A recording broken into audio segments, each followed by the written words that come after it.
to talk about your favorite topic.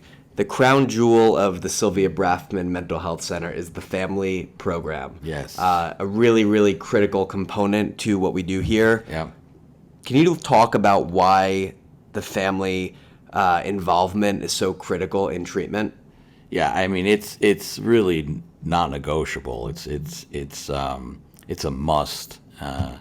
Any treatment center needs to have, or any rehab needs to have a family component to it. It's almost like you're dealing with only half of the story. You need a family program. You need family involvement to fill in the gaps, to fill in the details. Everyone, despite all their efforts, is part of a family. They're part of something else, no matter how far they move, where they go, what they do.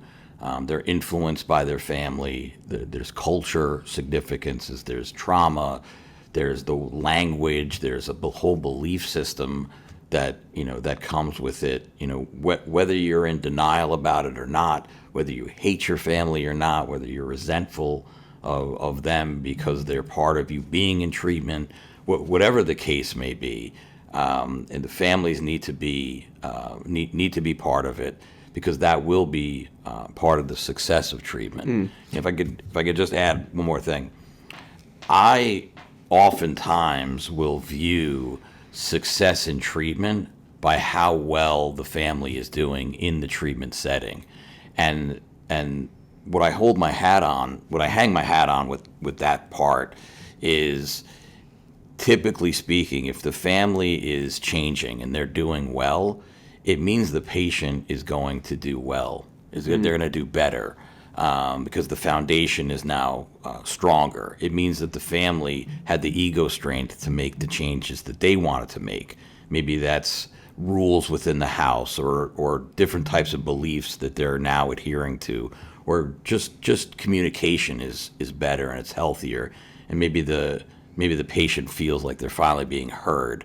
But I have found that when families feel they're getting somewhere in treatment, we've got success. And I think that's why, as you said, it's a non-negotiable for us that the family is involved, not in a threatening way, obviously, in a way that we're not going to get anywhere if families view us as being a place where you drop your loved one off and you say, see you in 90 days or however many days it is. We want the family to do work too. And the rationale for that, I want to ask you, and I don't want you to quantify it, but I kind of do. What % of that is relief for the family? And what % of that is, no, it's critical for the identified patient to get better? So it's 100% critical that for the identified patient to get better.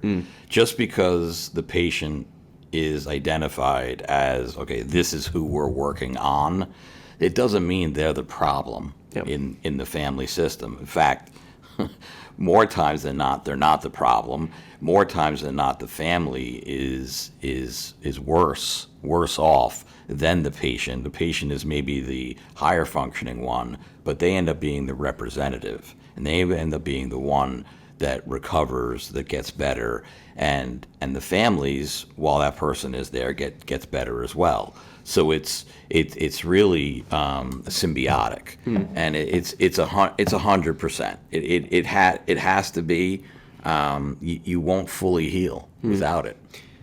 So I remember when I was a patient of yours sitting in family night with my mom. I think I may have stormed out of family night one particular night. I think that's right. I think you told me that I wasn't allowed to go back to school, and I lost it because I had an expectation, obviously. Oh. And it's great that my family and I, we can laugh at some of these stories today. Wonderful. And obviously, not just that, but so many things that were just insane and unmanageable at the time. Once we get better, there's a little bit of levity when we talk about some of this stuff today. But I wanted to ask you about the idea that the patient isn't necessarily the problem, because objectively speaking, if you looked at me and my family at that time, right? Like I was Yeah. a heroin addict. Yeah. I was definitely a problem. Yeah. So how do you tell someone that that person's not the problem? Not that two things can't be true at once, because, Right. but it's not like my parents were so mean to me that Right. like that's why I have to use drugs. No, because it's not linear. That's how you explain it. It's not Jamie's a terrible drug addict, so therefore the family is a disaster. It's Jamie is a drug addict.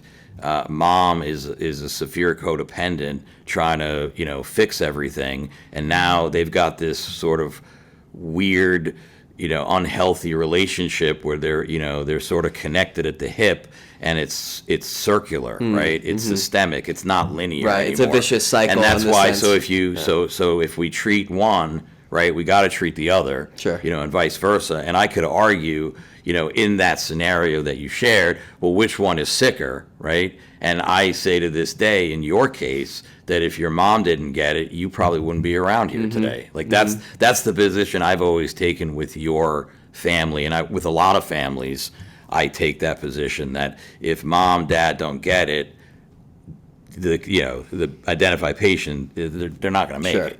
Yeah, somewhat of a vicious cycle. It is. Because one problem may be the source, but then it compounds That's the right. problem, and then that is the source for another problem, and Yeah. it's sort of like whack-a-mole. It really is, and it can drive you crazy. So no, that's how you do it. Great. Yeah.